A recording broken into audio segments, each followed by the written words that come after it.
नमस्कार साथीहरू, नमस्कार। अहिले चाहिँ नेपालमा मुस्लिम र हिन्दू धर्मावलम्बीहरू बिचमा चाहिँ ठुलो लडाईँ चलिरहेको छ। त्यो लडाईँमा केही व्यक्तिहरूले ज्यान पनि गुमाउनु परेको छ। उहाँहरूको लागि हार्दिक श्रद्धाञ्जली पनि भन्न चाहन्छु म। र हिन्दू साथीहरूको पनि आफ्नो माग छ, मुस्लिम साथीहरूको पनि आफ्नै माग रहेछ। र हिन्दू साथीहरूको नेपाललाई हिन्दू राष्ट्र घोषणा गरिनु पर्दछ भन्ने उहाँहरूको माग रहेछ। र तर म के भन्न चाहन्छु भने नेपाल एउटा गौतम बुद्धको जन्मभूमि हो।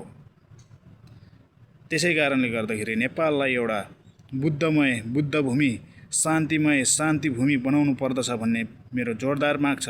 त्यसै कारणले गर्दाखेरि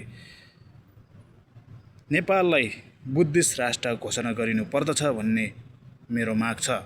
र म आफै पनि बुद्धिस्ट धर्मलाई मान्ने एउटा नेपाली नागरिक भएको हुँदाखेरि म यो मागलाई जोरदार माग बनाउन चाहन्छु, सरकारसँग जोरदार माग गर्न चाहन्छु। अब नेपाललाई बुद्धिस्ट राष्ट्र घोषणा गरिनु पर्दछ भन्ने मेरो धारणा, मेरो माग छ। तपाईहरुलाई कस्तो लाग्छ कमेन्ट गर्नुहोला। धन्यवाद।